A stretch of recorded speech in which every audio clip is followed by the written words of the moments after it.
Hello and welcome to the Star Wars Show, the best place for below average Star Wars. I'm your host Peter, and I'm joined today by our other host, first time host of the show, Iain K. Iain, how are you doing, buddy? I'm all right, mate. You? It's good to be on. Yeah, it's great to have you on. Obviously, you're going to be a big part of the show going forward, talking about some comics as well, hopefully. But today, me and you are going to discuss The Mandalorian Chapter 1 and The Mandalorian Chapter 2. We've both seen both episodes. Just to let you guys listening know, this is a spoiler review. It's going to be full of spoilers. If you have not seen Chapter 1 or Chapter 2 yet, I recommend you just pause this episode, go and watch them, and then come back and listen. So you've been warned there. Iain, just to dive straight in, I just want your thoughts on, obviously, before you sat down to watch Chapter 1, sort of what were your hopes for the show, and what were you expecting, and how are you feeling about it? Oh, I was just hoping for just a cool show about bounty hunting and hoping for more information about Mandalorians and that in general. And they've blown my expectations away with what they're doing. There's some certain things in the show I was like, what? I couldn't see that coming. So, yeah, definitely. I definitely get what you're saying there, and obviously we're going to dive into the details of the show, so we'll not talk about those right now. But I think definitely one thing I'm sort of very happy for with the show is that the sort of the show not tell, the sort of like the show him going and doing these things and who he's interacting with. So it's all showing yet, which when we talk about those specific points, I'll bring that up again. I also think with the show, it's like almost like less is more. Obviously, the episodes are a lot shorter than I thought it would be. But you never, when it finishes, you want more. If that makes sense, which is a good thing. As a consumer. Oh yeah, definitely. I definitely think that because I'd rather it be shorter and like a really good story than to drag it out. But every episode, yeah, it's been quite short, but I've never been like bored. They fly by. They're really great stories. Like each episode is like an individual story, but then eventually it's going to tell overreaching arc for the whole series. But yeah, I've been really happy with the length of the show so far, and I think they've been just right to tell the story they're telling in that episode. Yeah, definitely, and I do get that. Obviously, we've only seen 2 episodes, but I do feel that like the timing and pace in the episodes are perfect, and I did love how like sort of Chapter 1 finished and Chapter 2 picked up where Chapter 1 left off, but it also felt like a next part of the journey. If that makes sense. Yeah, it's definitely a continuation of the same story from the first episode. Yeah. Yeah, but it wasn't really dwelling on the points of the first one. It was like, you've seen what's happening there, now we're going here next. And obviously, we're not going to bash you over the head repeating things that happened in the first episode. We're just going to go straight on with the journey, like a continuation, which I thought was really smooth. And I think when we get the opportunity to binge this, when it's all available on a streaming platform, all in one go, I think you'll fly through very quickly without even realising how much time's passed. Oh yeah, definitely. It's definitely a very easy watch. Yeah. So I think we're just going to dive straight in now. So obviously episode 1 is called Chapter 1. I'm loving the fact that they're called chapters and like not episodes. I know it's something so simple, but it just feels very like someone telling you a story about like a legend or a myth. If that makes sense. Yeah, definitely, yeah. Sort of like old school. So episode 1, Chapter 1, was directed by Dave Filoni, the prodigal son of Lucasfilm. Oh, I love it. Yeah, big love for Dave on this show. He's a genius, let's be honest. No, he is, yeah. He understands storytelling at its like simplest form. He knows like you don't need to overcomplicate stories. Like, do you know what I mean? He knows how to sort of tell that format. So we're just going to start off at the beginning of the episode. So we start off with that sort of shot of the Mandalorian walking on the ice towards a sort of encampment or local town. And sure, I thought the scope and idea of like when they said it was like a lone gunman idea, I didn't think they'd take it this literally. Oh, yeah, it's literally a western. It's literally a western with in Star Wars, basically. Yeah, but like that beginning of like that walk up to the bar was like the lone gunfighter. Was exactly what you just said. It was 100% western, which I think is great. We all know Star Wars was influenced by like western samurai movies. Yeah. By the sort of pop culture serial television of its time. And I think like this show is doing its. I don't know if it's doing its best. I would say naturally, it's naturally following the same suit and incorporating those elements. It definitely feels natural. Yeah, it feels. I know it's a weird thing to say, but it feels like Star Wars. Like if you get me, it feels like the original trilogy, like that type of vibe. Yeah, no, definitely agree. So we start off. The Mandalorian's obviously just touched down on his world. He's heading into town. We don't know why he's there. Like I said, this is the beginning. We haven't had any backstory. Obviously, he goes into the bar. There's an alien in there being bothered by some other people, questionable people. I think the whole place is quite questionable, like the bar, the cantina, because it looks like a sketchy place. It makes a point of showing you the barman like doing nothing about the trouble that's happening in front of him. He's just sort of standing there.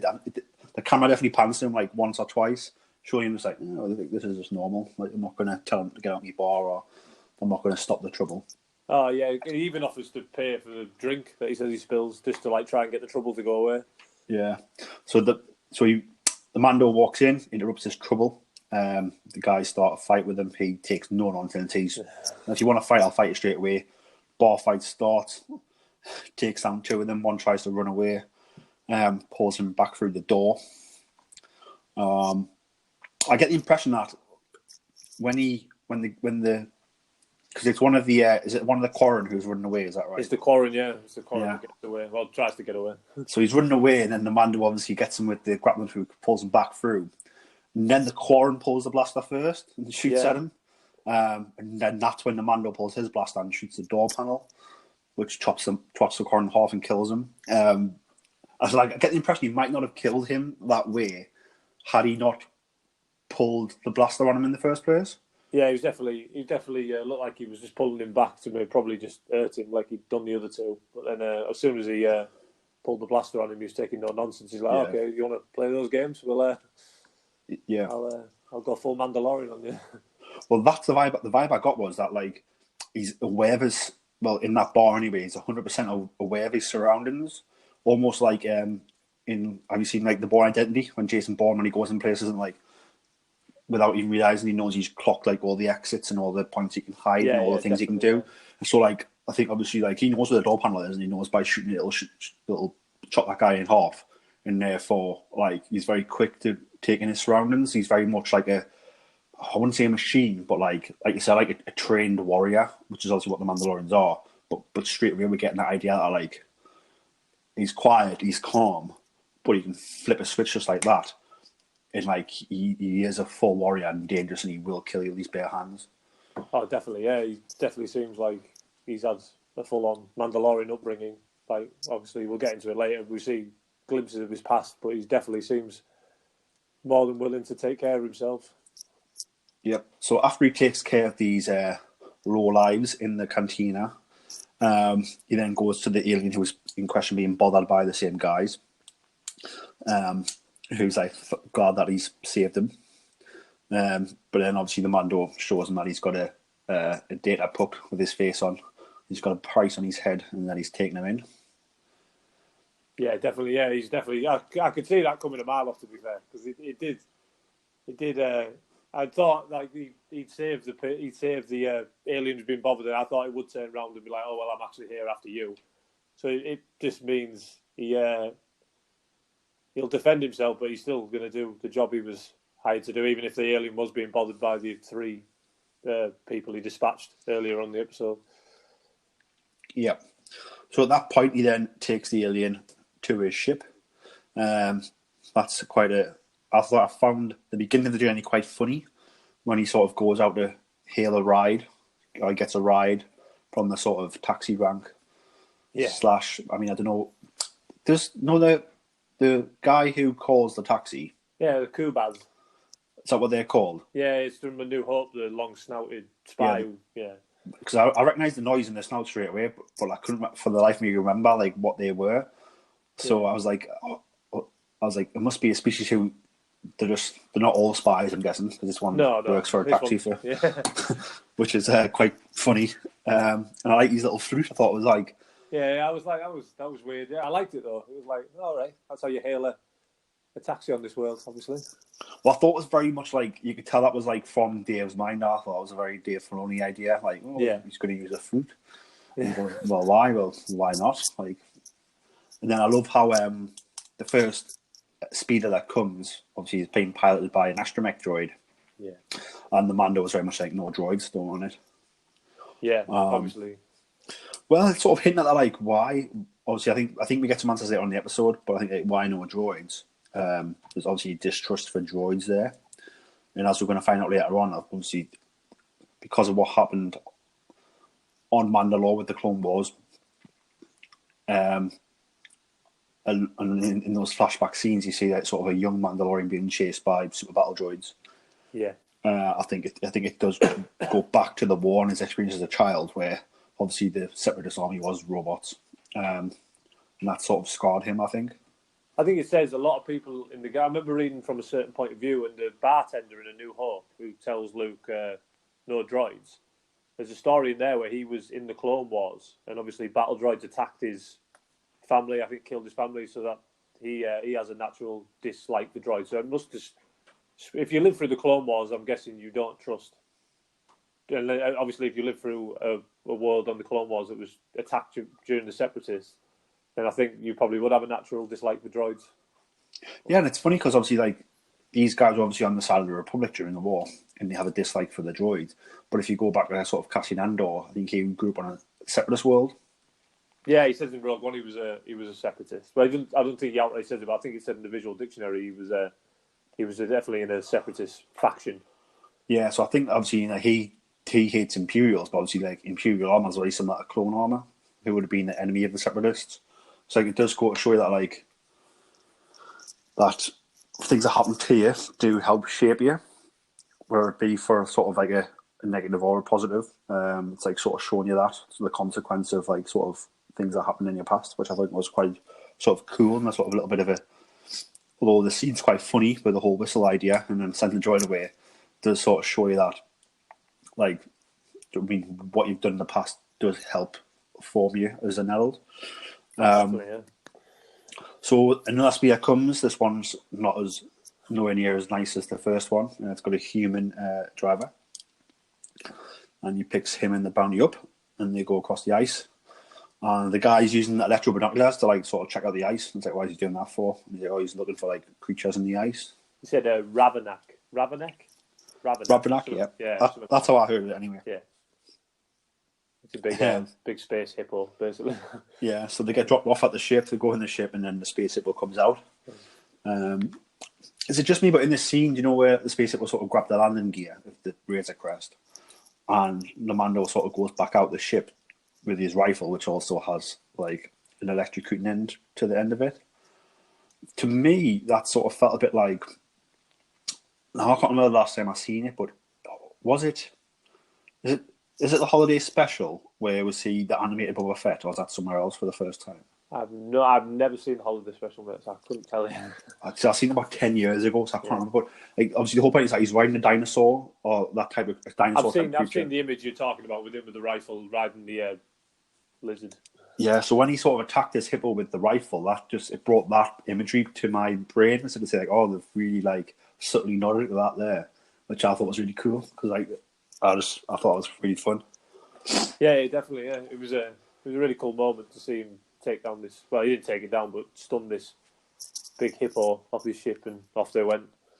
But it was definitely. You can see like there's a lot of holiday special, that type of Star Wars in this show. You can just see it. Well, yeah, because I mean, the bounty himself says he was hoping to make the Life Day. Yeah, before getting caught. That's from the holiday special. Apparently, Life Day. It is, yeah, it is. You need. I've not seen it in 10 years, but it's I wouldn't know where to find it. I mean, it'll be online somewhere. You'll be able to find it. I think anybody who hasn't seen it, I recommend going and watching it. Take it with a pinch of salt. Like, do you know what I mean? Like, don't go in there expecting to like whet your cannon appetite. But like, just watching sort of what they made, and like if you take into account when it was made and why it was made, it's really funny. You can have a lot of enjoyment out of it. I do need to see it, but I probably might try and look around for it today, because I've never seen it. But I hear people going about it all the time. It's hilarious. Like I get a lot of enjoyment out of it. Or I did when I watched it 10 years ago. Like I said, I didn't take it seriously. I took it as just sort of a little bit of fun that they made at the time when everybody was covered for sort of Star Wars. But I'd love for you to check it out and let us know what you think. John Favreau keeps going on about doing a new one. He wants to do a new holiday special. I've seen an interview with him. It's funny now because like holiday special now sort of means something else. So like if you look at sort of Doctor Who and their holiday specials where it's like a feature-length episode or whatever, and it's usually like the relaunch of the season, you could easily do a holiday special Mandalorian where it's like it could be like a precursor to the next season, if that makes sense. It wouldn't have to be. Yeah. Where I think that holiday special would be a bit more like a variety episode, if that makes sense. Yeah. But I think it would 100% work. I think it would be a lot more serious in tone. It would be a lot more like this is a story that's going to factor in down the line. So it whets the appetites at the holiday season, and then obviously the new season's coming in a few months' time. Obviously, we don't really need one this holiday season because Mandalorian runs up until December 27th, I believe, is when the final episode airs. Yeah, it's after the Rise of Skywalker. Yeah, so, but no, I definitely agree that like there's no reason why holiday specials can't work, especially when you think this show is the flagship show for Disney Plus, and they're going to need reasons for people to keep paying every month. If you're going to say, "Oh, we're going to have this special episode halfway through seasons," it keeps people keeping that subscription. Yeah, definitely. Yeah. So it's clever from a business point of view as well. So the takeoff in this ship, they've dealt with the space hippo. And that's when this guy says he needs to use the toilet, which I thought was quite funny. I can't remember what do you remember what the term is he uses for that? Backlog. Yeah. So it's quite funny because I knew sure what he was talking about, and then obviously when he goes down the ladder from the cockpit, it's on the left of him, like it's in front of the camera. Yeah, I've never seen the toilet. That's a first. Yeah, neither have I. So that was really cool. I mean, obviously they must do it, but there's just no way to show you. So then obviously he's using that as an excuse to have a look around. He finds all the Mandalorian's weapons. It's one thing I did find like a test to this guy's character is that like he opened the weapons container up and then like shut it again. Yeah, he didn't take one out and go and try and take the Mandalorian on. Yeah. I think he's a bit like he's checking his surroundings out, trying to see how he can get out of it, but like he's not going to risk his life. He's definitely a con man. Like he's definitely a bit of a cowardly con man type of character. Definitely. Trying to talk him round when he was like, "Oh, I can hail a space cruiser. I have all these credits and that." He's definitely a con man type of character. Yeah. So obviously he's having a look around, and then we see the carbon freezed criminals, which I thought was really cool. Oh, that's cool, yeah. And for me, I was in like a really tense vibe from the episode. Like here, because obviously he's walking around and the music's a bit more sort of subtly tense, and then obviously before you know it, he turns around, the man was behind him, he pushes him in another carbon freeze and activates it and freezes him, which I thought was quite like, that was a very sort of like a horror sort of thriller type of vibe I got from the episode, which was really cool. It did make me jump a little bit because I didn't see him. Obviously, you don't see him come behind him, and then like you look up and he's right behind him. You're like, oh. Yeah, definitely. So he freezes him, and then we'll see the ship Razor Crystal land. What planet? Do you know what planet it's mainly set on? Where this Bounty Hunter Guild is? I don't think they've said. To be fair, I haven't seen it. I've looked on the Star Wars databank last night, just in preparation, but they haven't put anything on for the planet it's called. Yeah. Because I know that, well, we'll talk about some other planets in a bit, but obviously, I don't know what the first planet's called, and I don't know what this planet is where the guild is either. Yeah, I know where the other planet is where he goes to later in the episode. I know what that's called, because at first I thought it was Tatooine, but it's not Tatooine apparently. Is that Arvala 7? Arvala 7, yeah. I thought it was Tatooine. Yeah, so that's the only... I know what I mean, it has that very sort of Tatooine vibe, 100%, which we'll dive into once we get up to it. But yeah, so he's on this planet, which is obviously the sort of base quarters for this Bounty Hunters Guild, which is who he's working for. He's obviously looking for work, and work's hard to come by, I get the impression. So he's taking all these bounties. I mean, is it 4? Is it 4 bounties he unloads? 4, yeah. So he gives 4 to... he goes in this bar, and that's when we meet Grief Karga, who is, of course... Apollo Creed, Carl Weathers. Yeah. Who I love, Carl Weathers. I think he's a great actor. I love all his movies. And I also love him in Arrested Development, where he's sort of very much making fun of himself in that episode. Yeah. In that series, even. I watched Predator for the first time in ages the other day, and I forgot he was in that. And I loved him in that as well. Yeah, because he's the straight guy in that, isn't he? From the government, he's like, we're going to be doing this. It's going to be down the line, and obviously, Arnie and his goons are like, just do whatever Arnie says, don't they? Really? But it is really cool. Like he's great as Apollo. Yeah. Grief Karga, he's the leader of the Bounty Hunters Guild, and obviously the Bounty Hunter drops all these off. He tries to pay him in Imperial credits. This is the first bit where we get a hint of like our time. So the show's obviously set roughly 5 years after the events of Return of the Jedi. So the Empire has fallen. The New Republic is trying to establish a foothold in the galaxy. Obviously, I don't know where this planet is, but I'm guessing this planet is it's in the Outer Rim, I'm guessing. Yeah, they definitely said it's far off in the Outer Rim, away from the New Republic. And that. Yeah, so no government's getting there anytime soon. And obviously, this Bounty Hunter Guild's trying to find work. Because obviously, he tries to pay him in credits, he doesn't want the credits. He then plays him in the Mon Calamari money, which I can't remember what he said that was called, but... Calamari flang, or something like that. It's definitely something there. Just sounded fishy, didn't it? It was like a fishy type of name, a flang. I took it when he offered him the Imperial credits. It wasn't just the fact they don't spend, it's like he didn't want Imperial money, because obviously, we'll get into it later, there's obviously a story there with the Empire and Mandalore. But I took it whether maybe he doesn't want Imperial money either. Yeah, I think obviously he didn't want it for the reasons that you just said, which we'll go into. But also, I feel that I don't think he spends all this money straight away. If that makes sense, he spends what he needs on what he supplies wise. But I think like you can see like down the line, like it spends at the minute. But like as the New Republic gets more of a foothold and establishes itself more, like the Imperial credits are going to become worthless. Like, basically. So like if he's stockpiling money, like it's not worth it. Where Mon Calar's got like obviously thriving shipyards and things like that. Like that money's going to stay relevant. He's obviously a guy who knows the world, I think, quite well, knows the situation. So he ends up taking the Mon Calar money, and then he wants the next lot of jobs. He says he'll take them all. And Grief Karga's like, I can't give you them all because I've got other guild members to supply jobs to. Yeah, definitely seems like jobs are hard to come by. And he even says when he goes into the pricing, it's like, what's your highest bounty? He's like 5,000. He's like, that's not even enough to cover fuel for the Razor Crest. So it's definitely not the best time to be a bounty hunter, I would assume. No, definitely. I think 100%. And I think, obviously, the fact he wants all the jobs to help cover and obviously making fast work of these jobs. But obviously, like, Grief Karga needs to look after every member of the guild, not just the Mandalorian. Yeah, definitely, yeah.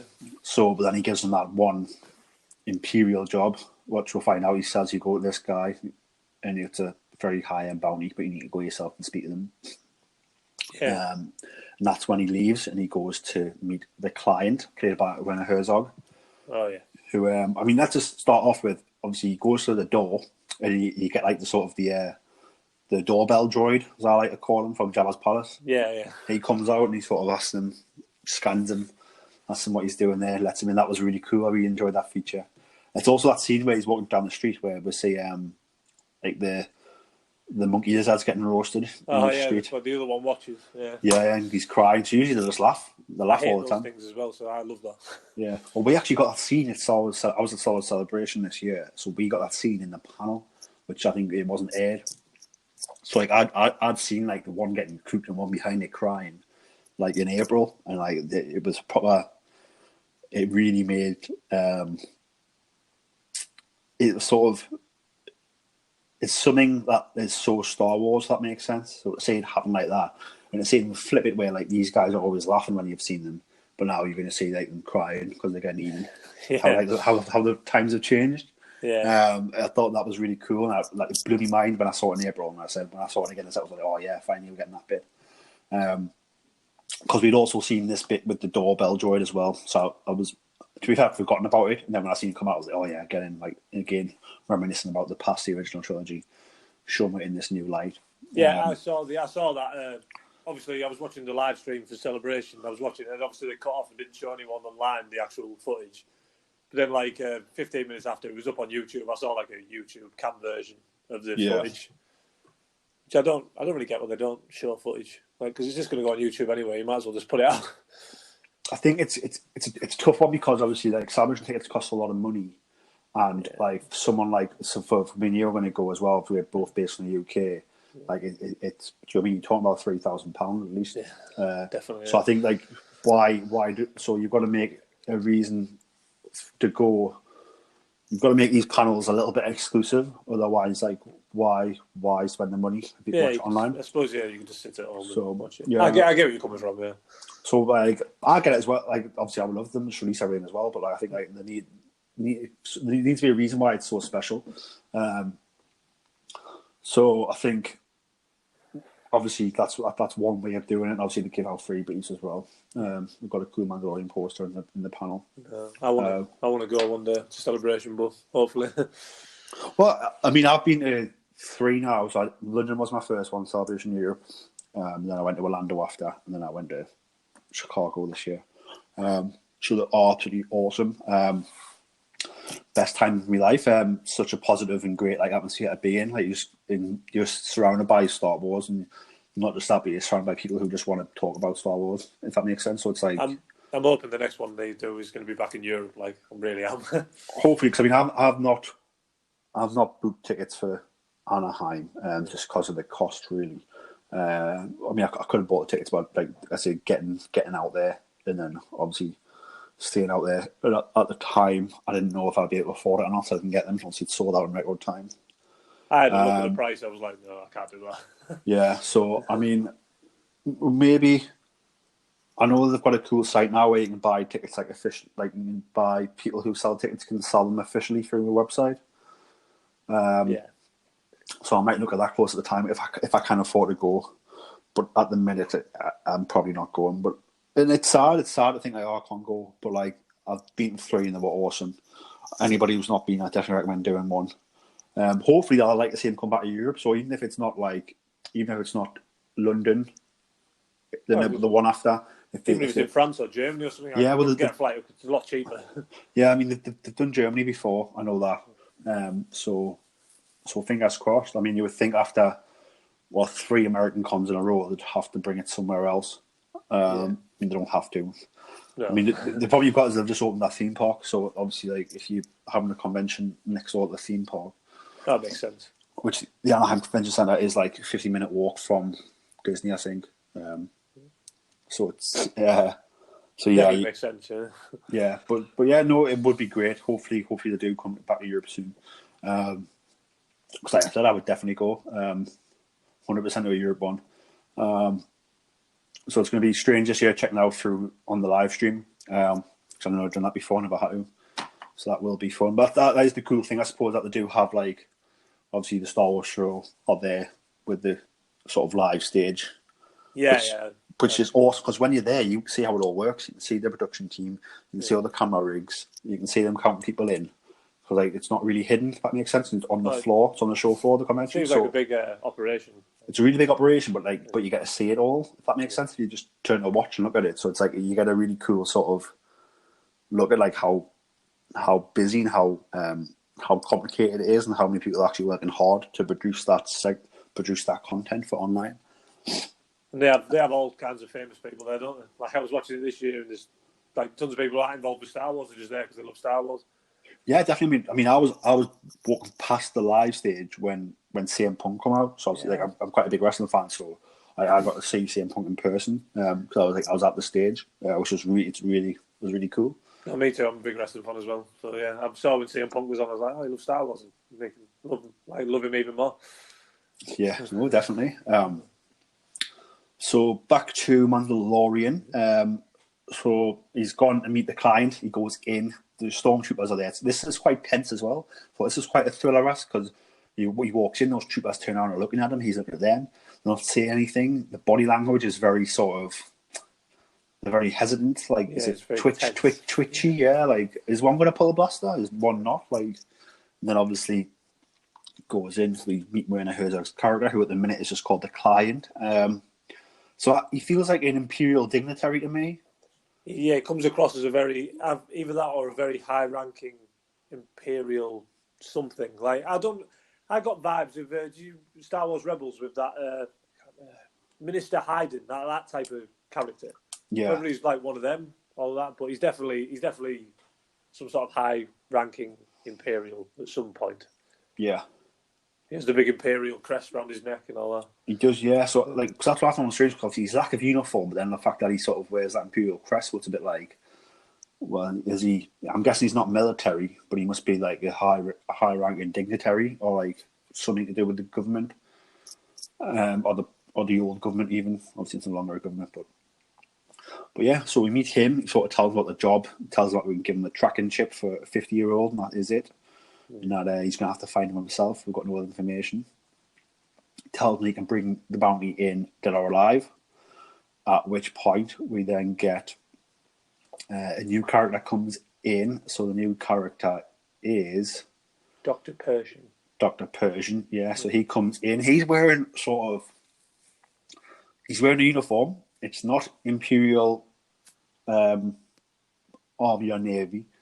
But to me, I got a vibe of the uniform that reminded me of like the clones. Knowing the clones are on Camino. This is the thing. Apparently, I saw this on Twitter. Apparently, on his shoulder, he has an emblem, and that emblem is a Kaminoan cloning emblem. So that's on his shoulder. So I think he's definitely something to do with cloning. He's definitely a scientist, obviously. I mean, let's just dive into that for 1 second, just briefly. So, like, obviously, after Camino, because we learn in Clone Wars in the unfinished season that the Kaminoans know about the clones having the chip in them that makes them kill the Jedi. And they're very much like evil beings to take the money. Now, I get the impression that after Order 66 goes down, I think Camino gets wiped out. I've been wanting to know this for ages, but we don't really know what happens to Camino after. So, I don't think the planet gets wiped out, but I think they probably go in there and kill the species because they know too much. The Emperor wouldn't let that loose end stay because there's so much. If he sells it to a journalist or something, do you know what I mean? I could definitely see that once they fulfilled the purpose. Yeah, so I could definitly see him. I mean, if you look what happened to Geonosis, they did mass genocide on Geonosis. They did mass genocide on Dathomir, like these places where there's secrets. So I can 100% see that they've probably gone and wiped out the species of everyone who knows everything of the Kaminoan people. Yeah, definitely. I think they would have kept the facilities though. It's obviously state-of-the-art facilities. Yeah, I was about to say that. They definitely would. There's no way Palpatine wouldn't use those facilities for something. Yeah, and obviously if he's just put Imperial doctors and Imperial scientists in there, then maybe this guy works like an Imperial division to do with cloning or that type of thing, perhaps. Yeah, definitely. Yeah, because he definitely looks. There's definitely a clone, like a Camino vibe with that. Yeah, and then he's definitely like as well. He's adamant that no, you bring the bounty in alive, not dead. Yeah, and then because there's kind of a disagreement with him, and he's like, "Well, I understand bounty hunting's a complicated profession, so either dead or alive." But the Doctor definitely wants the asset alive. He does indeed. So that then sets Mandalorian has a showdown with some troopers there, where they pull the blasters on him. He pulls his on him, on the troopers, and then one of hers calms it all down, settles it down. But the troopers are like, "We've got you 4-1," and the Mandalorian calmly says, "I like those odds." That's one of the best lines in the episode. I love that line. Yeah, awesome line. So he knows again, it's that Jason Bourne thing where like he knows where everyone is, and he probably knows how he's going to strike them next. He knows his next move because he's already in his brain. His brain works that fast that he's already scouted like how it's going to work. Plus as well, the stormtroopers don't look right. If you get me, they look off. Like they look like the armor doesn't fit them properly. This is my theory. Is that like from bits we've seen in the trailers and stuff as well? Is that like obviously the Empire's fallen, the New Republic government's now in place. Albeit the New Republic government is still finding its footing in the galaxy. I get the impression by this point the events of Aftermath have already happened. Yes, yeah, that's So the first. That's in the first year after Return of the Jedi. yeah. So the Imperials that have gone into unknown space have already gone. So the ones that are left are the ones that didn't want to go or weren't invited. The ones that are left are just ones who haven't been found out yet. So like, the New Republic will get there and take them out eventually. But at the minute they're on this planet still where they were garrisoned in the first place. The government's fell, but it's like, well, we're still here. What do we do? Some might run off and make new lives, but some might be like, well, we can still just rule the town. Just double down, yeah. Just double. Yeah. Like, and we'll just follow this guy's orders instead of the Emperor. So I get the impression that, like, obviously, there's no supplies coming from Coruscant now. No new weapons, no new ammunition, no new food supplies, no new armor. So I think they're falling to ruin a bit. Obviously, it's like 5 years later, they're still left standing because no one took them out yet. They don't really have a purpose. And I think that's what you're seeing there. You're seeing like the remnants of the Empire, the ones who have the once proud Empire, just on its knees. Yeah, and they're holed up on this planet, which it doesn't look it's not the most advanced planet. Do you know what I mean? It does look a bit like an outer rim planet. It's definitely backwater. Yeah, definitely. So I think like obviously those guys are like probably like, do you know what I mean? We haven't had communications from anyone else in 5 years. We're just following this guy's instructions. Definitely. Yeah, so I think obviously has a showdown with those guys, and he leaves with his information to go and find his bounty. So he lands on Avala 7, gets out his ship. Doesn't he? Before that, he goes underground in that planet to the to the Mandalorian Enclave, doesn't he? Because he obviously, Werner Herzog offers to pay him in Beskar, which is a massive thing for Mandalorians. That's what their armor's made out of. But which just shocked me kind of because I thought he'd just be the Mandalorian, like the single one. But there's a big group of them living on this planet, and he goes and sees the armor smith.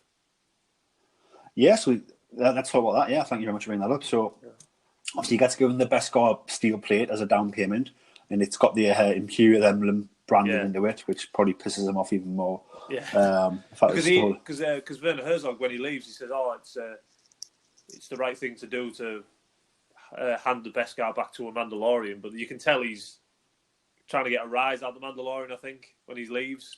Yeah. No, definitely. Yeah. So he goes down to this place where it's like sort of goes like down a back alley, doesn't he? And it's sort of like it was almost like a refugee camp set up for Mandalorians. Yeah. Obviously he goes and he sees a blacksmith to gets that bit made in like a sort of a shoulder panel, am I right? Pauldron. There we go, a pauldron. And then obviously he leaves to go on his way for the job. So this, I mean, what were your vibes about this little Mandalorian subculture? I don't know, to be fair, because I said it really shocked me because I thought he'd be the only Mandalorian we see for the first season. Yeah, but then he goes down. It just seems like they're not on the best. It seems like they're on a bit hard times as well. Well, I think that you got to think that like they obviously had to fight the Separatists, had to fight Maul. The Republic helped them, and the Republic turned the Empire, and then they screwed them over as well. So they've had a tough time if you think about it. So maybe some of them have got off world to get away from the chaos. Yeah. Mm-hmm. Or leads to think about like who's to say that town's not in Mandalore. It could be, yeah, it could be. I mean, it's probably not, but there's a possibility. Yeah, definitely. Like, because even in Star Wars Rebels, when they do the 2-episode arc in Rebels and they take down that Star Destroyer outside the capital, I can't see the Empire being very happy with that. No, yeah, definitely not. So I can definitely see them probably taking on Mandalore. And obviously didn't go very well for the Mandalorians.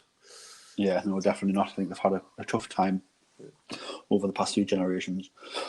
I thought it was really cool, like how we got to see that was building on the Mandalorian culture that we've sort of seen in Rebels, seen in Clone Wars more. The sort of set up shop here. They're very much like a family, if that makes sense. Obviously, they have the clans. Yeah, she calls it, it's good to have the Beskar back with the tribe. Yeah, definitely. And obviously, you see there's like 2 guards as he walks down, and then obviously there's a few others dotted about, and obviously the blacksmith. One looks like Boba Fett, apparently. I've seen the picture online. Well, I didn't spot that in the episode when I watched it, but then, yeah, someone said, oh, that's Boba Fett, but I'm just like, well, I don't think it is because I mean, I don't know if Boba Fett's dead or alive, but I got the impression from the aftermath that the fact his armor got found and it's being worn by somebody else, I think I get the feel that like Boba's dead. Do you think he's dead? I'm not so sure. I think that it's weird because no one knows. Like, I just feel that like obviously the armor has it means a lot to him because it was his dad's. Yeah. So I feel like you wouldn't, if he was alive, you wouldn't let someone else be running around wearing it. Yeah, definitely. One thing we know for sure, that guy in the Mandalorian Enclave is not Boba Fett. Yeah, definitely. So that's my thoughts anyway. Obviously, it could be wrong, but that's just my thought on it. That, like, if Boba was alive, I don't think he would be. You wouldn't let that happen. No, I don't think he would. Yeah. So, and I get the impression that, like, obviously, if it is Beskar Steel, obviously, like the Sarlacc probably couldn't digest it, so it probably spattered back out. But it probably digested the human inside of it, no problem. Yeah. Which, although I know it takes like 1,000 years to digest its food, but I think like the acid probably kills you within a few years. Do you know what I mean? Your body's still in there, but I think you die probably. Oh yeah. Within, do you know what I mean? Maybe not straight away. It's agonising, but I don't think you're alive for that long. Yeah. Yeah. That's what we need. We need a book from Lucasfilm, a biology book that shows how the Sarlacc works. Definitely. So yes, he lands on. So he goes from after he gets his pauldron made, and we see that little hint of Mandalorian subculture, which I think we're going to see a lot more of. We sort of teased it, which was really cool. I think everything in this episode leaves you wanting more. So, like when he met with Werner Herzog, I wanted to know more, but it didn't. It just told us what I needed to know for now. Oh yeah, it definitely sets up all these little threads, and you're like, I want to know more, and they're like, oh, in time, yeah. And we're going to give you. It's almost like less is more, which is true. Makes the best TV shows. Yeah. If you watch something and you're not bothered about what happens next, then no point watching anymore. But yeah, so I'm really excited to see what happens with this Mandalorian sort of encampment. I'm calling it an encampment at the minute. I don't know what word you would use, but this sort of Mandalorian subculture encampment. Yeah, I'd say encampment. Really excited to see more of that. Really excited to see more of Werner Herzog and this sort of little Imperial leftover part of society there. I'm excited to see more of that again to show you what you need to know. Yeah. I'm excited to learn more about Dr. Pershing and sort of what he's up to and sort of why he wants his bounty back alive. So the Mandalorian leaves for Avala 7, lands, straight away gets attacked by some blurgs. Yeah. Luckily for him, I mean, what I thought was really cool about this is that the blurgs like take him down really. Yeah, it showed he's human. Like he's not this infallible warrior who can't be on any day. He can be stopped. And I think that what bad down for me was obviously like if that had been obviously in the past we've had our main characters are sort of force users. They would have obviously had like an implication that like that was going to happen, so they could react to it very quickly. Yeah. But obviously he doesn't have that, so it will show that like what an advantage our force users have. Oh, that makes sense. And I think this was a great way of showing the difference between like a sort of a Rey or Obi-Wan or Anakin and how it's different to like this guy. I mean, we've seen how well trained he is. We've seen how dangerous he is. Yet these blurgs come out of nowhere and he doesn't know the area and they do take him down. And luckily for him, in Ugnaught even called is it Kuil? Kuil or something. Kuil, there we go. Kuil. He, a moisture farmer, which I thought was really cool. He comes and saves the day. He's amazing. It's Nick Nolte, isn't it, doing the voice? Nick Nolte doing the voice, yeah. Which I thought was really cool. Because I didn't know who he was. Obviously, I've seen him attached as a cast member. So I thought he was coming in the episode, but then as soon as the Ugnaught started talking, I was like, oh my god, it's Nick Nolte. I got like back in the old West days. I got like a Native American tracker vibe with him. Definitely like helping our hero out. No, definitely. Like, very much like you can see, he's sort of living off the land there, and keep himself to himself. But people who come through his land, he's quite helpful without really asking too many questions. He's intent on giving him his help. He just says, "I will help you." Yeah. He's like, I have spoken. Yeah, it's my favourite thing though. Yeah, so like sort of like helping people. I get a feeling he's got like, we'll see that the Ugnaughts are sort of were slaves in the past. Is that right? Or sort of Yeah, definitely. They're definitely been in. He says later on, but yeah, they've definitely been used for slaves. They work in the carbon freeze at Cloud City and all that type of thing. I think they've definitely been used. So I think I don't think they get paid out, but it looks like they get like sort of they're used by companies and used in the industry, but almost but in servitude, sort of like Dobby from like Harry Potter. Yeah, because in Star Wars Rebels, there's a couple of Ugnaughts working on the Starfighter reclamation plant in the first episode of series 3 or 4. I think it's 3. It's 3. And and obviously the Imperial officer talks to them like dirt and that. So I don't think they're there from their own choice. Yeah, and then I get the impression here that like it's a bit of a deeper meaning here. Is that obviously he's free now and Moisture Forms does what he wants, but then he also tries to like helps this Mandalorian, almost serves him, almost out of like, oh, like that's what I'm used to doing, so I'm going to do it here, but doing it out of choice this time. If that makes sense. Yeah, almost he's not being forced into helping him. He just says, "Oh, yeah, I'll help you." Yeah, so I think that's linked to his passive servitude, like because that's ingrained in him. He sort of needs to do that, but again, because it's his choice now, he's choosing to help this guy. It's a bit like he has got a motive as well, which we'll get into later. He has got a motive for helping him. He even says to him, he says, "Oh, are you a bounty hunter?" And he's like, he says, "Yeah." Yeah. So we then get a couple of training montages, which I thought were really cool.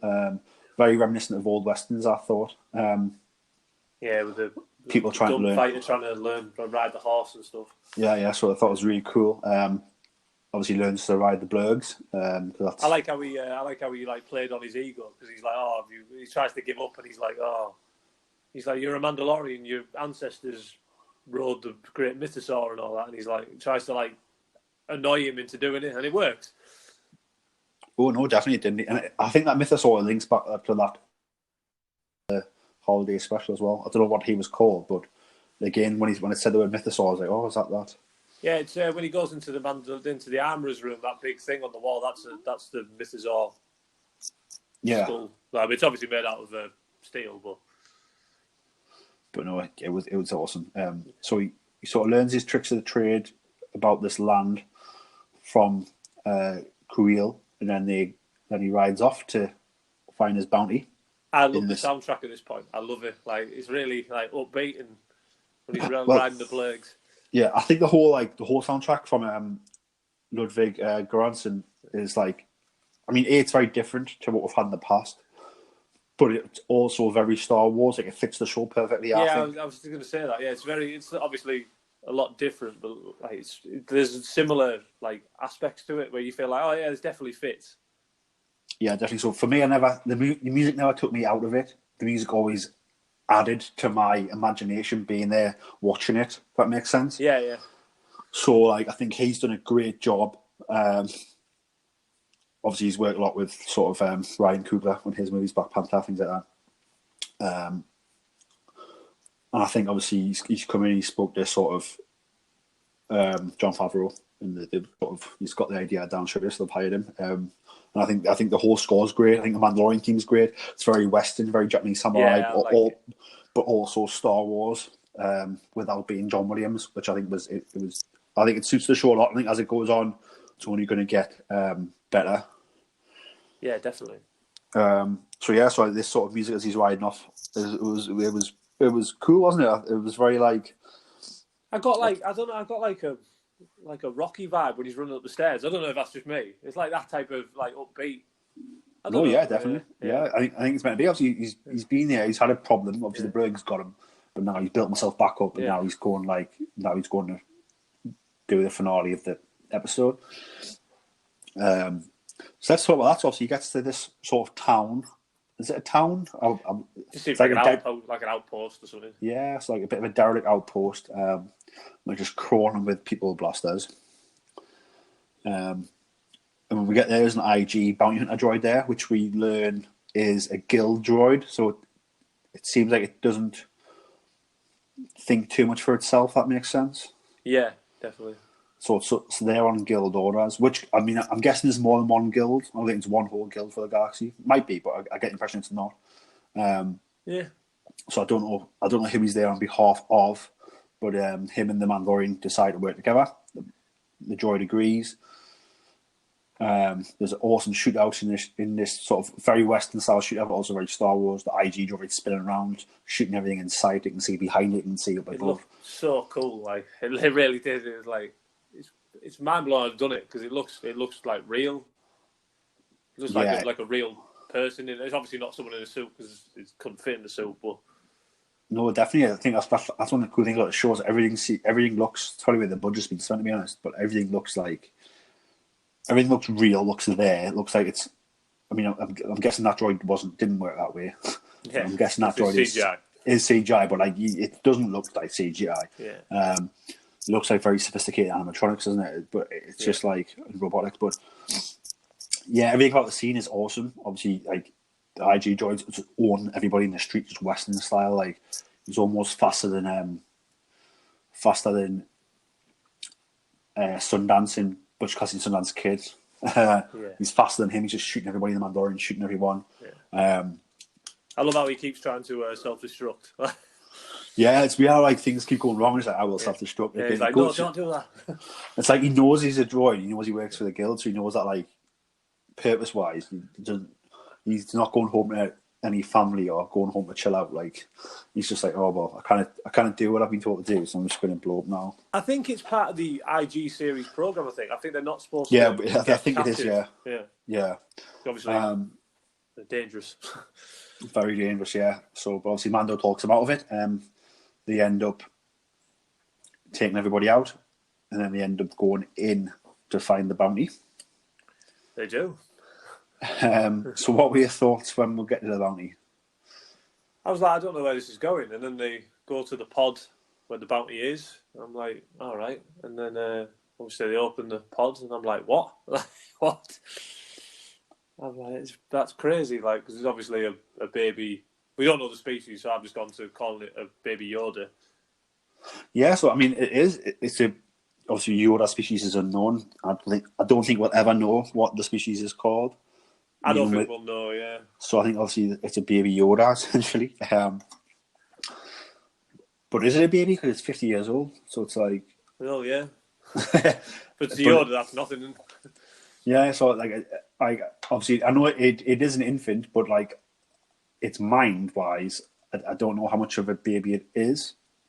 Obviously, it doesn't speak, but I don't know how... Obviously, we'll see in the next episode that like, it can do things, so like, I think it can... It's obviously got like a high cognitive feature, can think. Obviously, babies can't think that well.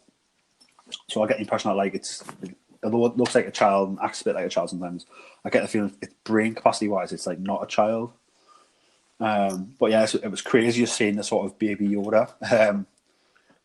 Yeah, definitely it was. Yeah. And like for me, straight away, I was thinking after the episode was just like, well, let's talk about first. Obviously, the IG droid was to kill it. Yeah, this is the thing I'm wondering, because obviously the scientist wants it alive, but it seems like someone else is after this asset because they want it dead. Well, this is the thing that I think is that I don't think, because obviously Werner Herzog doesn't give the bounty out to anyone, so he doesn't give it to the guild. The guild sends one bounty hunter who he thinks can do it to him. Yeah.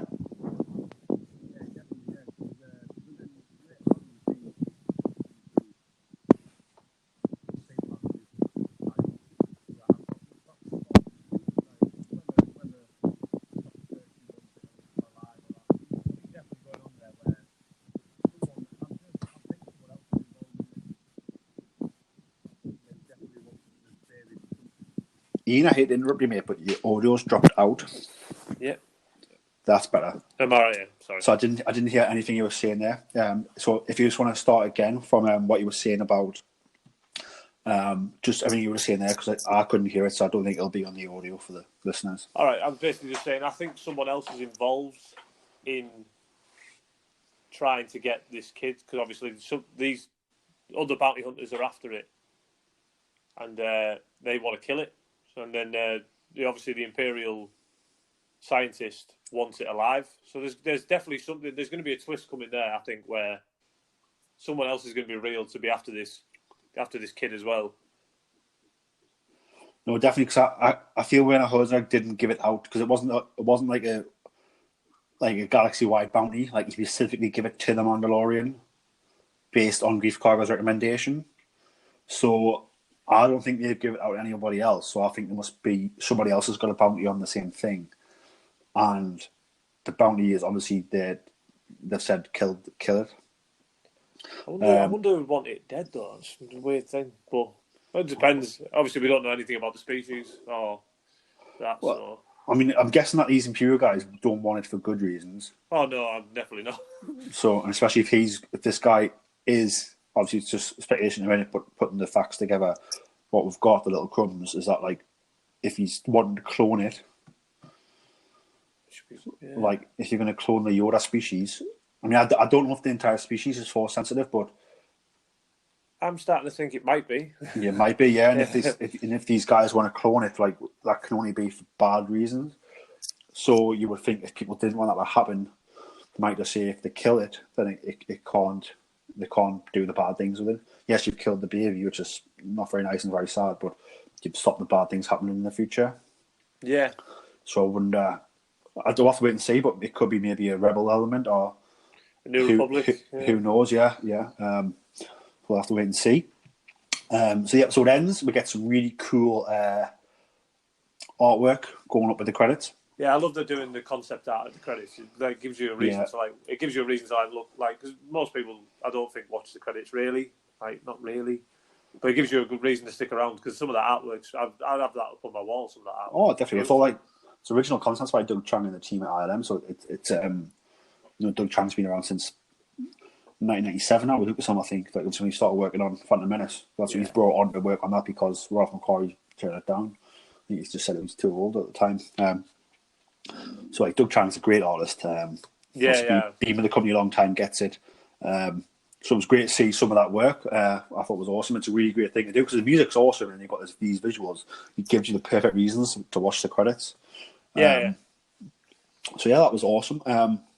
So I think I just want overall thoughts on episode 1. If you could just quickly round up your thoughts on episode 1 for me, please. I really liked it. It opened up a lot of threads that I can't wait to see where it goes.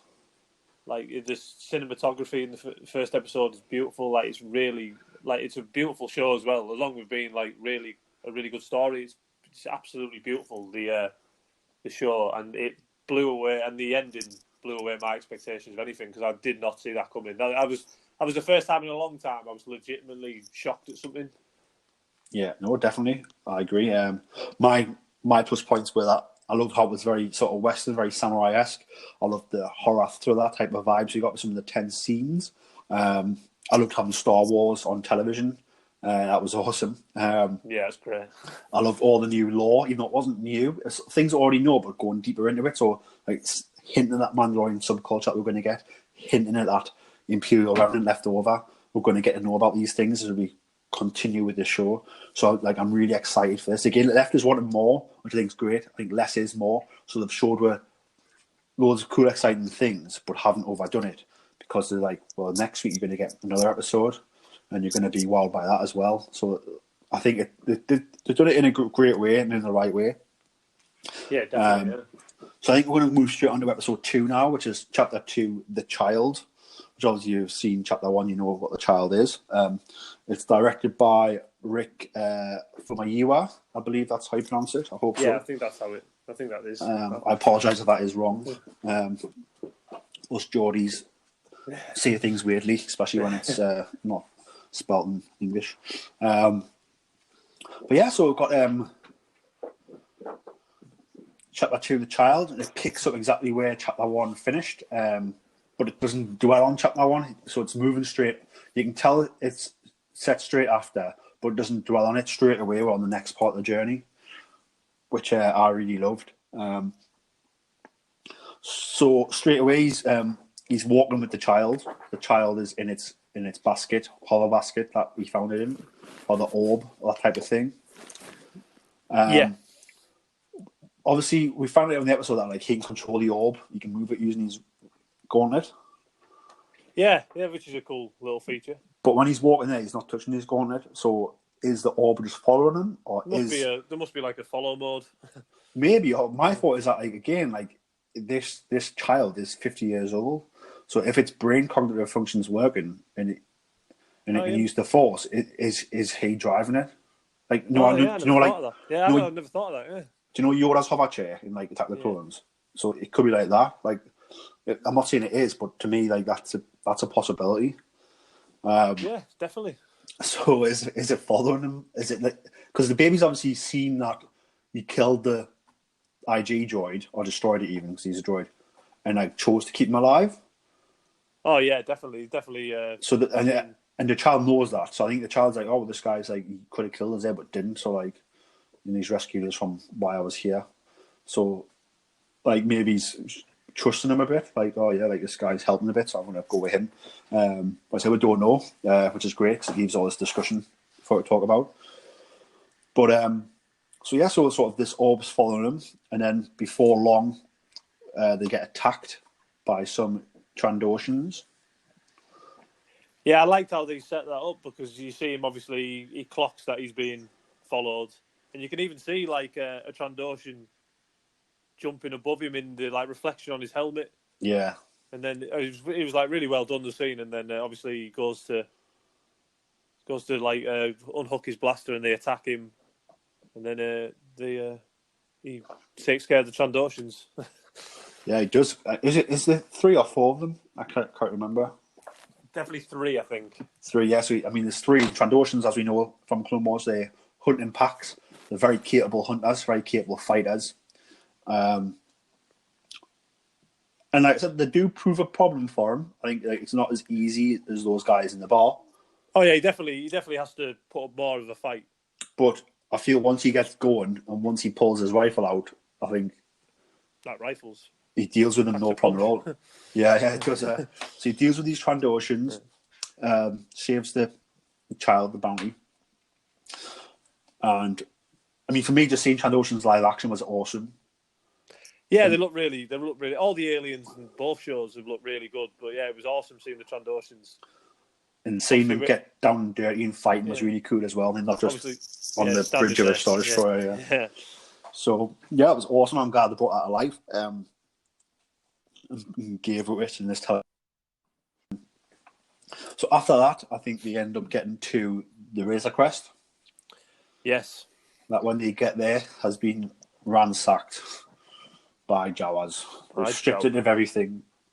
And I think they're still like, they're on the way, running away, aren't they? I think when he gets there.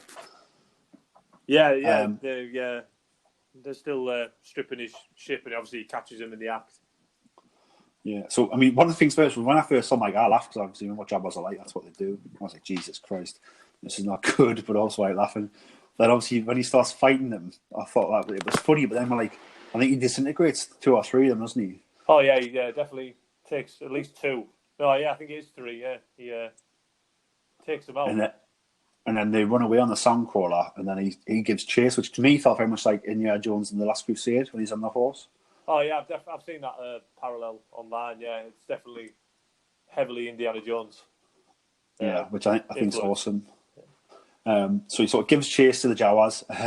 We get a fistful chase sequence where he's chasing the Sandcrawler, jumps on the Sandcrawler, he climbs up the Sandcrawler.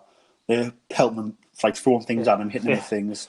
He finally gets to the top, and then there's like loads at the top with the guns, and they just stun him. I like that. He falls off the top. Yeah. And then at that point, he goes back to see Creel, who says, "Oh no, the Jawas won't speak to them. We'll trade them for something." And then they get there.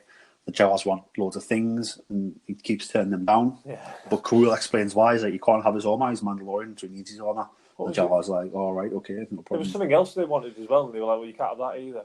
They wanted the baby. They wanted the kid. They wanted. I mean, God knows what they would have done with that. But like, they definitely not have that. I love that whole scene, like where Creel like talking to him, and the Jawas throw a little shade at the Mandalorian. Yeah, because the Mandalorian starts speaking Jawa, doesn't he? And they say that he can't speak it very well. He says you speak like a Wookiee, which I thought was hilarious. Yeah. And they all start laughing at him and that, so he goes to bloody flamethrower them. Yeah. So again, just how funny and how they're quite mischievous, the Jawas. I found it was really cool. Oh, they're quite cheeky, aren't they? Yeah. Yeah, it was very cool getting to see them in that light, like fully. And then obviously, then they decide that they want this egg. The egg. And I was like, oh, what? And they all seem excited about the egg. Once one of them suggested, they're like, yes, that is what we want, the egg. So he then goes to locate the egg, which is in the den of a horned beast, which I don't think we have a name of yet. Mudhorn, I think it's called. A Mudhorn, there we go. Where do you have the name? Goes in the cave where the Mudhorn lives, fights it, ends up coming out of the cave. He nearly gets the better of the Mudhorn, but then the Mudhorn is about to get the better of him. That's one thing I missed, actually. After the Chodeshan fight, obviously the Mando is injured. He's injured. He's got a cut in his arm, and you see the child sort of reaching out to the cut. Yeah, I definitely think the child was going to use the Force to help heal him. So it's definitely it was hinting to me at the Force. Yeah, obviously he didn't use it, but I was thinking it's hinting at something here. And obviously in this scene here, the Mudhorn does then go to finish the Mandalorian off, doesn't he? Yeah. And then obviously you see that the child uses the Force and picks the beast up. Crazy. Which shows you he does have the Force. Yeah. And it obviously allows the Mandalorian to get the kill on it. Then the two go back to the Jawas and they deliver the egg. Yeah. Which I was wondering what they were going to do with this egg. Yeah. I thought maybe they were going to just keep it and hatch it or something. I thought it was going to be like a baby thing. I didn't want that, but no, they just wanted omelets. But yeah, well, they cut it open and they're getting the yolk out and all eating this yolk and like the egg yolk and eating it and then going in a frenzy, aren't they? Yeah. So it was really cool. Again, really fun to see that. After all that, they just wanted that to eat a little bit of it. It's just they're absolutely a crazy species. I liked in this episode, they weren't afraid to go mad. Some of this in this episode, if you wrote it down, you'd be like, what? But it's really mad, but it's great. It's it fits as well. Star Wars is a crazy place, and it fits. And it's some of it's absolutely bonkers, but in the best possible way. Yeah, no, definitely.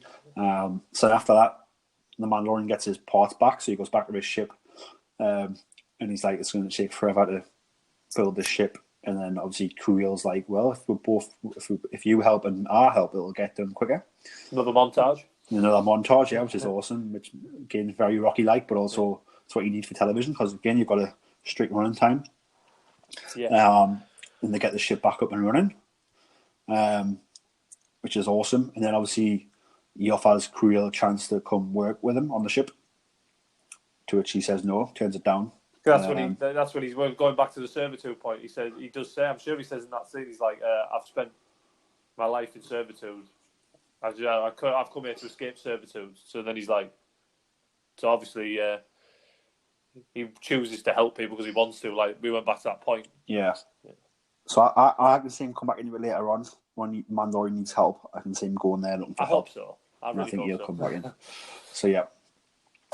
So the Mandalorian and the child are in the Razor's Crest and go into hyperspace, I believe. And then that's the end of the episode, isn't it? That's the end of the episode, yeah. Yeah. So I mean, for starters, the fact that this Yoda child using for me the highlights were the Jawas, seeing what they actually like, getting not because we've always seen them be a little bit cheeky, but this is full on, got to see what they were up to, which I loved. I loved the Trandoshans. I love getting to see them fight and getting to see the Mandalorian own them. And then obviously I loved the fact that this child is, again, takes us back to although he's a child, he is 50, and he was able to use the Force to pick that beast up. I mean, it did tire him out when he went to sleep after, didn't he? Yeah. And then it makes up in the ship later on, but do you know what I mean? It was very much I couldn't believe it because they hinted at it, but also even when he did use the Force, I still couldn't believe it in a good way. I was I can't believe we're getting how I was not expecting the show to touch on the Force at all. Yeah. In any way, but to do it in a way where you've got one of the Yoda species where we've only ever seen two, Yaddle and Yoda, and it's so secretive, and where I don't think we're ever going to learn what they're called, and to put it right in front of her in this way, I think is A, genius, because it's got the whole internet and world talking. Yeah. B, they've done it in a great way. It suits the story. The story is really compelling and intriguing. Where they're going to go next. I think like they really have come with a bang. These first 2 episodes, they've knocked it out the ballpark, home run. Like everything they've done looks awesome. Like all the space sequences look good, all the aliens look awesome, all the fight choreography looks awesome, looks real. And then obviously they've got this. I wasn't expecting too much Star Wars lore basically in this series, which I didn't mind. But the fact that we've had sort of the Mandalorian subculture introduced, and we're going to see more of. The fact that we've seen this Imperial remnant, we're going to learn more of. The fact we've got this baby Yoda, they're actually creating more lore, more Star Wars legend than I thought they ever would. Yeah, definitely.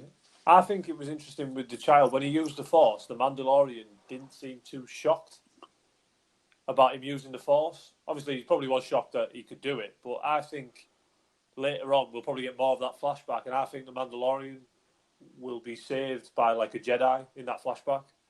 So I think he's seen the Force before. That's why he didn't seem too shocked that he used. Obviously, I think he was shocked that he used the Force, but I think he's seen the Force being used before.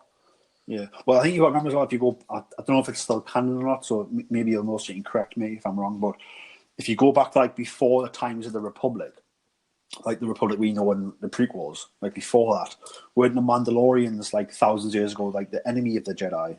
Yeah, right? That is canon, yeah, because they mention it in Trials of the Darksaber in Rebels. Kanan says to Sabine, he says, "Newsflash: the Jedi won the war with Mandalore."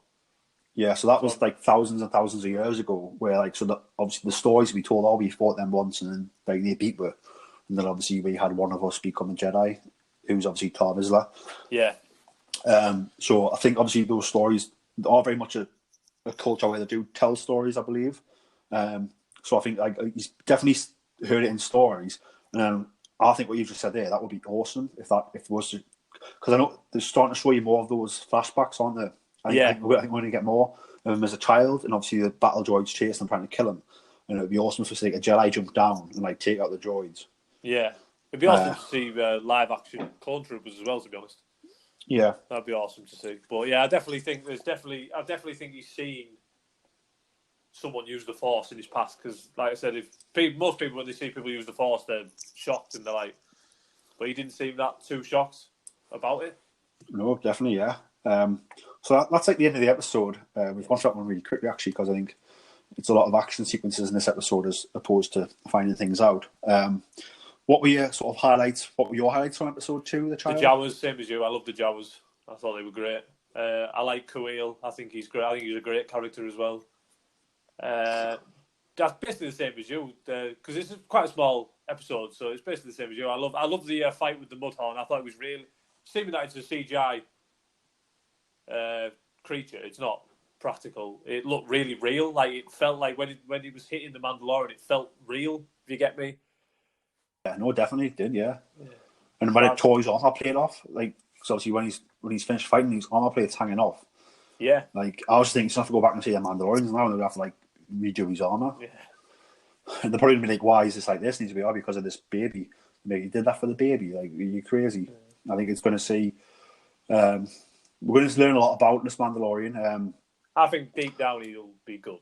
Like deep down. Yeah, I mean, well, obviously, like it's weird because obviously he's like the man with no name. They're very much the way they've filmed him, the way they've wrote him is very much Clint Eastwood-esque. The man with no name, like from the old westerns, spaghetti westerns. But obviously, like on was it on YouTube, where he's Pedro Pascal give the name away? Yeah, he did. Yeah, I can't remember what the name is either. So his name's it's Din Djarin. That's it. Yeah, that's it. That is his name. Yeah, because he just gave the name away. Which, he might not be telling the truth. To be fair, that could be just. Also, I mean, it's weird because like no one's actually commented on it either. So like, it's like, is he winding people up? But like, if he's telling the truth, Din Djarin, obviously it's a name I've not heard before, which is cool. I don't need the Mandalorian to be someone we know. No, I don't need connect with anybody we know. I think we're gonna. So we're going to go on this journey and learn about him. But I think he's a good guy deep down. He's a bounty hunter by trade, but I think he didn't kill the baby, and he's gone out his way to save the baby. Like, do you know what I mean? Oh, he could have done the easy thing and just let the IG droid kill it and take it. Well, yeah, I mean, even then, he's killed the IG droid, that was an easier task to do. But now he's had to fight to get that egg, and like now he killed himself. He could have, do you know what I mean? Like, just given the baby. Yeah. But he didn't. So I think deep down he's a good guy. I think we're going to see he's had a torture past as a child at the hands of the Separatists. I love the fact that's hinted at that's why he doesn't like robots. It's going to be interesting to see when IG-11 comes back, because I think he's done. He's definitely coming back. So someone's going to fix him, I think, or maybe it's just like I think different they can shell. fix themselves. I think they can fix themselves. I'm sure I read the IG 88 Age of Republic comic where he can just transfer himself into another body. Oh, yeah, I'm pretty sure that's how it works. I'm not totally sure on that, but I'm with you. Yeah. I don't think he needs to be anyone. I do think we'll see. Bo-Katan in this show. I really do. I think Katie Sackhoff will come in. Well, did you see what happened yesterday or not? No. So, obviously, for everybody listening, obviously season 2 is being filmed currently. They're shooting for season 2 of The Mandalorian now as we speak. So Katie Sackhoff did a tweet where she essentially said, "Can't believe what I've just done today." I'm paraphrasing. I don't know exactly what she said. I commented on it yesterday. So, like, as soon as I seen that, I was just like, "She's talking about Bo-Katan. She's talking about. She's went and filmed Bo-Katan." So I think we're going to get Bo-Katan in season 2, which I think is awesome. Like a live action dance saber. That's going to be cool. But if she's even still got it, like the thing, like times have changed. Last time we seen it was like 30 years ago in the timeline. Yeah, so she should be quite elderly.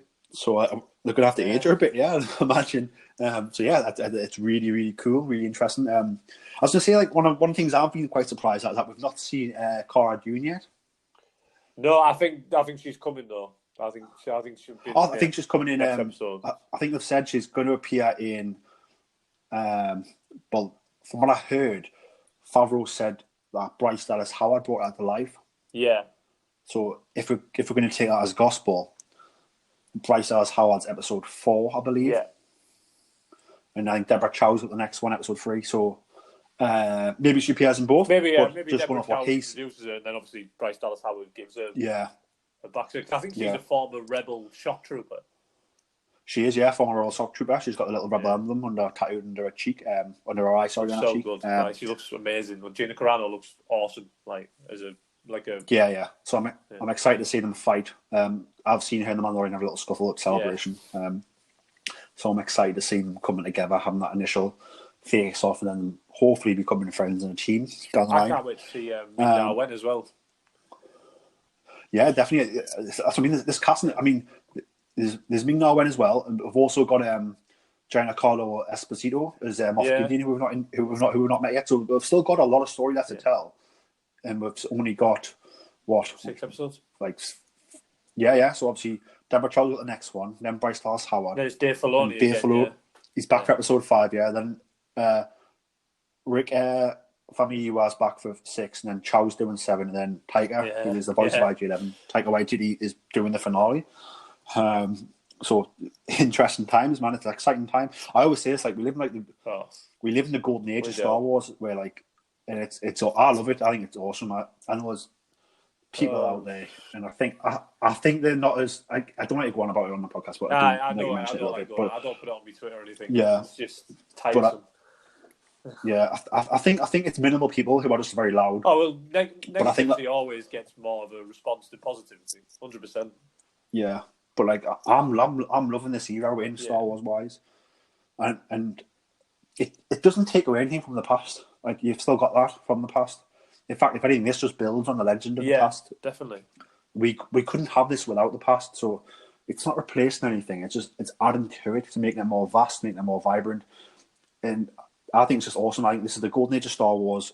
It's brilliant. I'm loving it, and I'm enjoying everything they're throwing at us. We don't like to talk about it, but the people who say the things they're saying about Disney now were saying the same thing about George Lucas. So it's the same. I think it's great. 100%. Yeah, I mean, if you look at the abuse he took, no wonder he sold way back in the early 90s.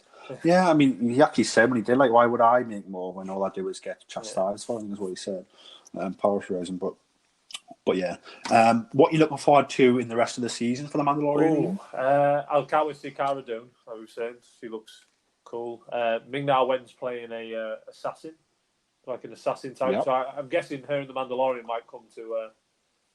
If she's an assassin, I'm guessing she's probably after the child. I don't know how much the child Yeah. will play in this season. I don't know whether he'll be the overall thread for the whole season. I don't know if he will, but I think. Well, I don't know if he, yeah. I didn't think the bounty. I thought it'd be like a different bounty every week. Yeah. But now I'm not. Now we've seen that the bounty is this child. I think we're going to see different people play trying to get this child. And I mean, I don't know who knows about the child, but you would think if Luke Skywalker finds out this child, he's probably going to want to come and get it. Yeah, definitely. Another thing I'm looking forward to as well. I've seen in the trailer the ATST, the Raider one. That looks cool. Like, I can't wait to see that. Yeah, I'm looking forward to seeing Moff Gideon, who I think he controls like those ties and possibly that ATST. Maybe not. I think the ATST is under pirate control. It's called pirate control, right? Like a Raider ADST. Right, but that Moff Gideon, he has Death Troopers with him. So he does have he has a contingent of Death Troopers, which is scary. Yeah. It would be good to see the Mandalorian go up against them, see how he feels if he goes up against them. He obviously can't be too important though either, because if he was that important, he would have gone to the Unknown Regions as well. So it's every Imperial now. You think there is a reason why you haven't gone to the Unknown Regions and started the First Order. Yeah, no, I remember him saying. I saw an interview where someone said, "Oh, they're going to get into the origins of the First Order in this show," which I thought was weird. Like, but you could pop. I can see it being down the line, maybe. Like, do you know what I mean? I think it's a bit much for the first series when you're trying to introduce all these new characters and like, oh, by the way. I mean, when I heard the quote as well, I didn't think it would. People were saying like, "Oh, they're going to show the origin." I don't think it's going to be origins. I think they're going to mention a few things that are to do with the origin. If that makes sense. All these Imperials that just disappeared. They've gone somewhere. Yeah, they've just gone somewhere, unknown space. Yeah. Like they're going to mention. I don't think it's going to give you any more than what we've got in Aftermath. If that makes sense. Yeah, definitely. Yeah. Yeah, so that ties up the discussion here on the Mandalorian Chapter 1 and Chapter 2. The things I'm looking forward to going forward are obviously I'm looking forward to seeing Moff Gideon. I'm looking forward to seeing more of this Mandalorian subculture on the planet. The encampment. I'm looking forward to seeing more of the Imperial Remnant being led by Werner Herzog. And obviously, I'm excited and nervous, even it's just crazy. It's like spine tingling to see what's going to happen to this baby and what his actually place is in the galaxy and like where's he come from. I mean, I was thinking like obviously because that guy we're hinting at that doctor might be to do with clones. What if this baby is a clone and he wants it back? Yeah, what if he was a clone of Yoda? That'd be. Like, it could be. It could be. That's I mean. It could be anything, couldn't it? So it's like it's crazy. He's 50 years old, so the Mandalorian is set 5 years after Return of the Jedi. So that baby would have been born before the Phantom Menace, wouldn't it? This is where my mind doesn't work. No, I think it's because there's 10 years between Phantom Menace and Attack of the Clones, and then there's 3 years between Attack of the Clones and Revenge of the Sith, and then there's 20 years between that and A New Hope. So yeah, you're looking roughly around the time of the Phantom Menace. Yeah, so I mean, maybe he's a clone. Yeah, so I think maybe he's a clone, or maybe they wanted him to clone him or do tests. I definitely think there's a cloning element there because why we have the Kamino and cloning thing on it. They don't just put stuff in for the. No, definitely, especially Dave as well. Dave knows like what those logos mean. Obviously, he's used them in Clone Wars. Yeah, he loves clones. Yeah. So yeah, I mean, have you got any closing thoughts on the Mandalorian so far? No, just that I'm loving the show, and that I can't wait to see what happens next, which is always the best thing. Like they've totally gone above what I expected for the show, and I can't wait to see what happens next. Yeah, no, definitely, I agree. Part of us wishes they'd saved the show till after Rise of Skywalker. Part of me wishes they'd released it March 31st, and Disney Plus comes out in this country. But, yeah, no, definitely. Yeah. But I think, because I'm not even thinking about Rise of Skywalker at the minute because, this show is just so crazy and so good, and we're getting the next episode next week, and it's just I'm not having time to think about it. And obviously, the show runs up until past the Rise of Skywalker, so I think it would have been cool if they dropped this show after. Yeah. As you've had your saga finish. Yeah, but he has this delicious the start of meal next. Star Wars. Yeah. But obviously, they've launched Disney Plus November, and obviously, this is the flagship show, so it makes sense from a business point of view. Yeah. And I do get it. But I'm excited to see what happens next. Ian, thanks very much for joining us on the Star Wars show. We're going to have you back on to talk about some Star Wars comics, I think, in the next few weeks. On On social media, where can the listeners find you? Just on Twitter, it's just at Ian Paul K, and that's just me on Twitter. Awesome. So if anyone listening wants to go and give Ian a listen, go and give him a follow, sorry. Go and do that. He's great. He's always tweeting about Star Wars, all the things he likes about it. That's how I got introduced to him. That's how I found and got talking to him. Ian, quick question. I'd love to talk about merchandise, so we'll quickly talk about it. Have you bought any figures lately or any cool Star Wars merchandise? I used to collect the Black Series, but it got so expensive, so I stopped. I got rid of a bunch of them, but the other day they just released the Jedi Darth Revan. Yes, I've seen this. It looks so good. I pre-ordered one on Star Action Figures. I pre-ordered one of them, and I wanted the Mandalorian, the carbonized one, but I didn't manage to get hold of that one. But so you're not still available though on not at the moment, no. But hopefully they might get some more in. Awesome, because that's the thing. Because I didn't know about Star Action Figures till obviously we were talking about Star Wars and it came up. So it's a great on site. social media, it's a great site, yeah. So I managed to grab the carbonized one, like the carbonized Mandalorian on like launch night at Force Friday. So I was really pleased with that. So anybody who's in the UK who's after really cool figures at really good prices, even the exclusives, I noticed they've got Jedi Knight Luke Skywalker on there. They've got the C-3PO with it's not even just Babu Fink. It's not even just Star Wars either. Like, it's everything. But yeah, for people who love Star Wars, like, I don't know why you go anywhere else, because they don't rip you off. Like, that's the problem. That's been the problem with Black Series in this country, like, for years. Like, if you don't get it, then you're at the mercy of scalpers, and I can't justify paying £150 for a figure that cost £20 when it came out. I can't do it. Like, yeah, definitely, and that's what's cool about Star Action Figures is that like the prices are really reasonable. It's £20 to £22, and that's including the exclusives that are like from American stores only. You think they could like turn the screw a bit on the exclusives, but they don't. Like, they just, and that's how you build. Like, they've got a lot of people on Facebook comment on their posts and that. I think everyone's quite loyal to them because they're quite loyal to the fans.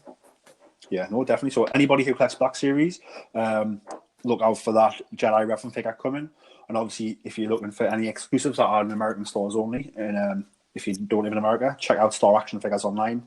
They'll be able to hook you up with some very reasonably priced Black Series there. So I'm Peter. You can find me on Twitter and Instagram at Pete Hitman Hart, because he's my favourite wrestler. You can find Star Wars on Twitter at BorsStar, and you can also email in to the show if you've got any questions or any thoughts. Just email starwarspodcast@gmail.com. So yeah, Ian, thanks so much for joining us. Thank you very much. Great. Yeah, it's been great. Yep, thanks everybody for listening. May the force be with you, and we'll see you next time. Bye.